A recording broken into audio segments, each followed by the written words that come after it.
हमारा episode start होते ही सबसे पहले हम देखते हैं शाओयेन को, जो कि क्वीन मेड्यूसा के साथ एक स्पेसिफिक प्लेस पर बैठा होता है। और जबकि पॉइजन मास्टर अपने क्लैन के लोगों को लेकर वापस जा चुकी है, तो जियामा एम्पायर की ये वॉर फिलहाल के लिए तो रुक गई हुई है। जिसके साथ ही शाओयेन कहता है, मुझे इस बात का अंदाजा भी नहीं था कि हॉल ऑफ सोल्स के लोग मुझे इतना ज्यादा पसंद करते हैं और ये सारी वॉर उन्होंने मेरे लिए स्टार्ट की हुई है। मगर अभी के लिए गलत बात तो ये है कि लिटिल फेरी डॉक्टर को भी इस बात का पता नहीं है कि हॉल ऑफ सोल्स की जगह कहाँ पर है या फिर उनका हेडक्वार्टर कहाँ पर है, वरना तो फिर हम लोग उन्हें फोर्स कर मास्टर और फादर के वेयर अबाउट्स के बारे में पूछ सकते थे। जिसके साथ ही क्वीन मेड्यूसा शाओयेन से कहती है, तुम्हारे इतना इंतजार करने के बाद भी पॉइजन गर्ल अभी तक यहाँ पर नहीं आई। मुझे ऐसा लगता है कि तुमने यहाँ पर आकर अपना टाइम जाया किया है। जो सुनते शाओयेन क्वीन मेड्यूसा से कहता है, पॉइजन गर्ल मुझे कुछ भी नहीं कहने वाली, जिसकी वजह से तुम्हें मेरे पीछे आने की कोई भी जरूरत नहीं थी। मगर उसी के साथ ही क्वीन इस बात से इनकार कर देती है और उसे ये बताती है कि अगर तुम यहाँ पर मर जाते हो तो फिर उसके बाद जियामा एम्पायर बिल्कुल ही खत्म हो जाएगा। मगर इन दोनों के बातें करते हुए ही लिटिल फेरी डॉक्टर यहाँ पर आ जाती है और आते ही शाओयेन से कहती है, तीनों की आर्मीज को मैंने कुछ देर के लिए डिले तो कर लिया है, मगर हम तीनों के दरमियान अभी भी बहस चल रही है और मुझे ऐसा नहीं लगता कि जियान एंड क्लैन के लोग और मुलान वैली के लोग इतनी आसानी से यहाँ से वापस जाने वाले हैं, क्योंकि अभी के लिए तो उनके पास इस बात का चांस भी है कि वो लोग जियामा एम्पायर को एक साथ मिलकर क्रश कर सकते हैं और स्टार्ट से ही वो लोग ऐसा करना चाहते थे, जिसकी वजह से मैं उन्हें ज्यादा देर नहीं रोक सकती।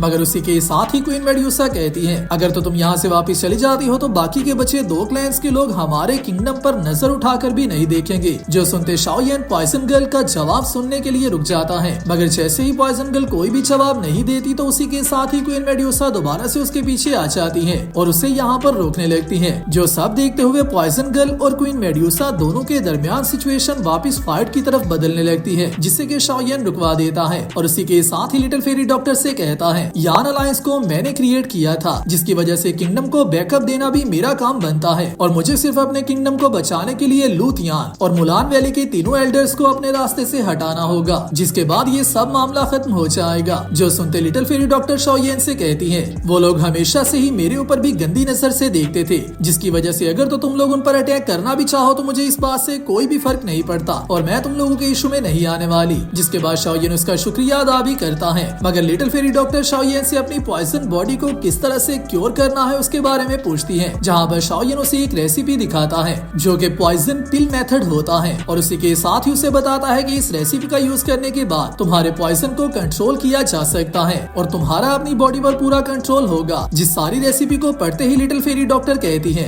ये मेथड काम तो कर सकता है मगर इसकी कंडीशंस काफी ज्यादा डिफिकल्ट हैं। किसी 7 टायर के पॉइजन स्कॉर्पियन ड्रैगन को ढूंढना ही काफी ज्यादा मुश्किल काम है और उसका मॉन्स्टर कोर हासिल करना और भी ज्यादा मुश्किल काम है। 3 फ्लेम्स का एक साथ मौजूद होना और ज्यादा मुश्किल काम है। और रही बात बुद्धि फ्लोट की, तो उसके बारे में मैंने सुना तो नहीं हुआ और ना ही मुझे इस बात का पता है कि क्या वो एग्जिस्ट भी करता है या फिर नहीं। मगर उसी के साथ ही शाओयेन उससे कहता है, तुम्हें हेवनली फ्लेम्स के बारे में फिक्र करने की तो कोई भी जरूरत नहीं है। जिसके साथ ही शाओयेन लिटिल फेरी डॉक्टर को अपनी तीनों हेवनली फ्लेम्स दिखाता है, जिनमें से थर्ड फ्लेम शाओयेन की अपनी फ्लेम तो नहीं होती मगर ये मास्टर का छोड़ा हुआ कॉन्शियसनेस होता है, जिसको कि आल्सो शाओयेन अगर चाहे तो यूज कर सकता है। जिसे देखते ही लिटिल फेरी डॉक्टर अमेज तो होती है, मगर उसी के साथ उसे दोबारा से ही याद आता है कि 7 टायर के मॉन्स्टर का कोर हासिल करना और बुद्धि फ्लूइड हासिल करना कोई आसान काम नहीं होने वाला, जिसकी वजह से दोबारा से वो सैंड हो जाती है। मगर शाओयेन उसे इस बात का प्रॉमिस करता है कि वो हर हाल में लिटिल फेरी डॉक्टर के लिए इस रेसिपी के सारे इंग्रेडिएंट्स को ढूंढ लेगा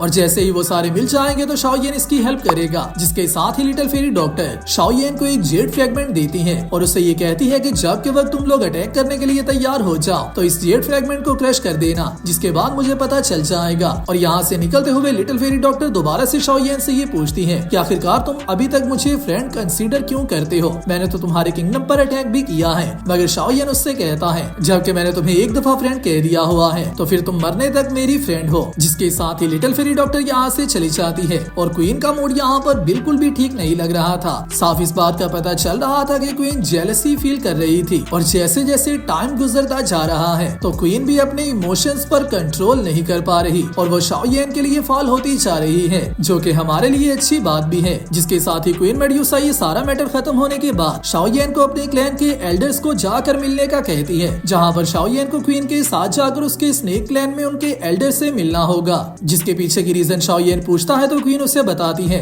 आने वाले टाइम में हमारा स्नेक क्लैन भी जियामा एम्पायर के साथ मिलकर डेवलप करने के बारे में सोच रहा है, जिसकी वजह से शायद एल्डर्स तुम्हें मिलना चाहते हैं, जिस पर के शाओयेन भी इस बात का प्रॉमिस करता है, क्योंकि इस मर्तबा के अटैक को होल्ड करने में स्नेक क्लैन के लोगों ने भी काफी ज्यादा मदद की हुई है। मगर शाओयेन ये सारी बातें सुनकर काफी ज्यादा हैरान हो रहा होता है और उसी के साथ ही क्वीन से कहता है, सिर्फ तुम अकेली का ही मेरे किंगडम की हेल्प करना, मुझे इस बात का पता नहीं है कि मैं इस एहसान का बदला कैसे चुकाऊंगा, मगर अगर तो स्नेक क्लैन भी हमारे किंगडम में अटैच हो जाता है तो ये और भी ज्यादा अमेजिंग बात है। जो सुनते क्वीन शाओयेन से कहती है, मैंने सब कुछ सिर्फ इसलिए किया है क्योंकि तुम मेरे पार्टनर बनने के लिए क्वालिफाइड हो। और यहाँ पर क्वीन कौन से पार्टनर की बात कर रही होती है, इस पर आप लोग मुझे नीचे कमेंट्स में रोशनी डाल सकते हो। जिसके साथ ही हम नेक्स्ट वीडियो में देखते हैं शाओयेन और क्वीन मेड्यूसा दोनों ही अपने स्नेक क्लैन में वापस आ जाते हैं, जहाँ पर शाओयेन को यहाँ पर आता देखकर स्नेक क्लैन के लोग काफी ज्यादा हैरान होते हैं और इनकी ब्रेथ से ये पता चल रहा होता है कि ये लोग साफ शाओयेन से डर रहे थे। मगर जैसे ही क्वीन यहाँ पर आती है तो वो शाओयेन को कुछ देर बाहर रुककर वेट करने का कहती है और इसी के साथ ही खुद अंदर चली जाती है। मगर उसी के साथ यहाँ पर शायद से एक सीनियर ऑफिसर आ जाता है, जो कि आते ही शाओयेन पर अटैक कर देता है, जिसके अटैक को शाओयेन रोकते ही उससे कहता है, अगर दोबारा तुमने मेरे ऊपर अटैक करने की कोशिश की तो फिर मैं तुम्हें कोई भी मर्सी शो नहीं करने वाला। मगर उसी के साथ जैसे ही ऑफिसर दोबारा से शाओयेन पर अटैक करने लगता है तो क्वीन उसे रोक देती है और शाओयेन को अंदर बुला लेती है, जहाँ पर शाओयेन जैसे ही अंदर चला जाता है तो वहाँ पर उसे क्वीन की जेन्युइन क्वीन वाली साइड देखने को मिलती है, क्योंकि यहाँ पर क्वीन का गेटअप काफी ज्यादा चेंज होता है और मेड्यूसा यहाँ पर रियल की क्वीन लग रही होती है, जिसे देखकर इवन के शाओयेन भी काफी अमेज होता है। मगर उसी के साथ यहाँ पर मौजूद 4 सीनियर 2 हुआंग पीक लेवल के एल्डर्स को देखकर शाओयेन ज्यादा कुछ नहीं सोचता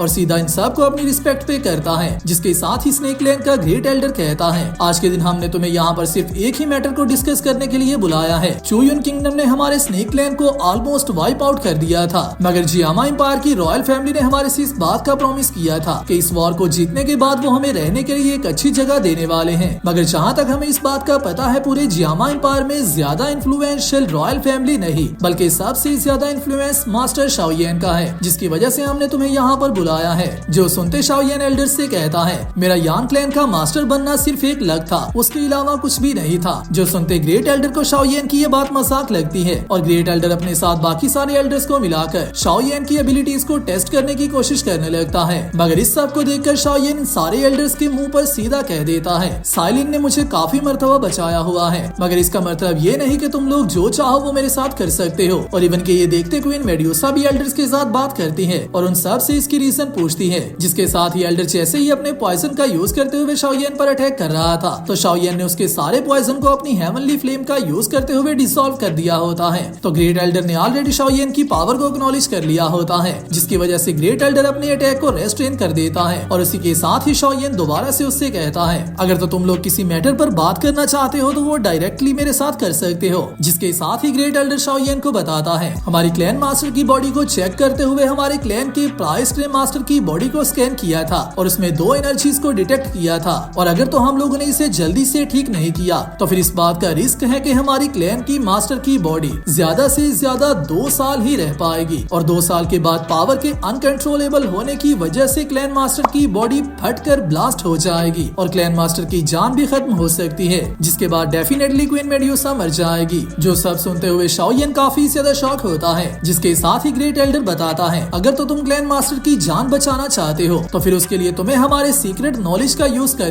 क्लैन मास्टर की बॉडी में मौजूद फॉलन हार्ट फ्लेम की एनर्जी को डिस्ट्रॉय करना होगा और उसे खत्म करना होगा। जिसके बाद तुम हमारी क्लैन की मास्टर की बॉडी को 7 कलर हेवनली स्वेल्विंग पाइथन की साउल के साथ मर्ज कर दोगे, जिसके बाद ही मास्टर की जान बचाई जा सकती है। मगर यहाँ पर शाओयेन इनके सीक्रेट नॉलेज का नाम सुनकर काफी ज्यादा शॉक हो रहा होता है। जिसके साथ ही ग्रेट एल्डर दोबारा से उसे बताता है, हमारा स्नेक क्लैन सदियों से एक सीक्रेट नॉलेज को यूज करता आया है, जिसके जरिए हम लोग बॉडी और साउल को मर्ज कर सकते हैं। इस सीक्रेट नॉलेज को हम लोग इस तरह से डिवाइड करते हैं, जिसमें बेसिक, मीडियम और हाई सीक्रेट नॉलेज होता है, जहाँ पर इन सब को तो ये लग रहा होता है कि शाओयेन बेसिक या फिर मीडियम नॉलेज को यूज कर क्वीन मेड्यूसा की जान बचा दे तो सिर्फ वही बहुत है। मगर शाओयेन इन सब से हाई सीक्रेट नॉलेज को यूज कर क्वीन मेड्यूसा की जान बचाने का प्रॉमिस कर लेता है और उसके लिए शाओयेन 2 साल का ही टाइम मांगता है। जिसके बाद डेफिनेटली क्वीन के दिल में और ज्यादा हलचल होने लगती है और शाओयेन को उसके लिए केयरिंग होना देखकर क्वीन डेफिनेटली और थोड़ी सी पिघल जाएगी। जिसके बाद ग्रेट एल्डर यान अलायंस को ऑफिशियली ज्वाइन करने का ऐलान भी कर देता है और डेफिनेटली जबकि ये सब लोग यान अलायंस को ज्वाइन कर लेते हैं तो इन सब को शाओयेन को सर्व करना होगा और इन सब का सोल मास्टर शाओयेन होगा।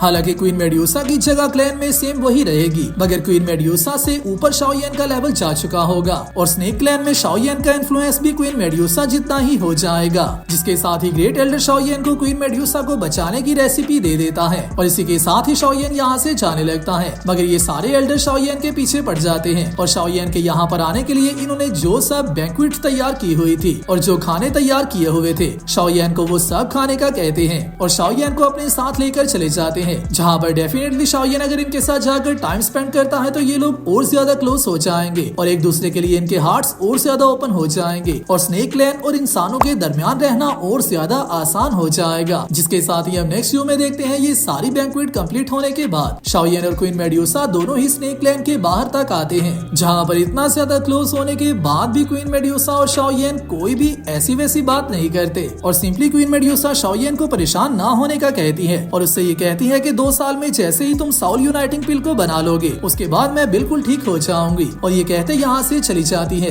जिसके साथ ही शाओयेन ये कहता है कि अभी के लिए मुझे जितना हो सके क्वीन मेड्यूसा को फाइट करने से उतना रोकना है ताकि इसकी बॉडी और ज्यादा डैमेज ना हो। और इसी के साथ ही हमारा आज का एपिसोड यहीं पर खत्म होता है और मैं मिलता हूँ आप सबसे नेक्स्ट वीडियो में। तब तक अपना और अपने प्यारों का ख्याल रखियो।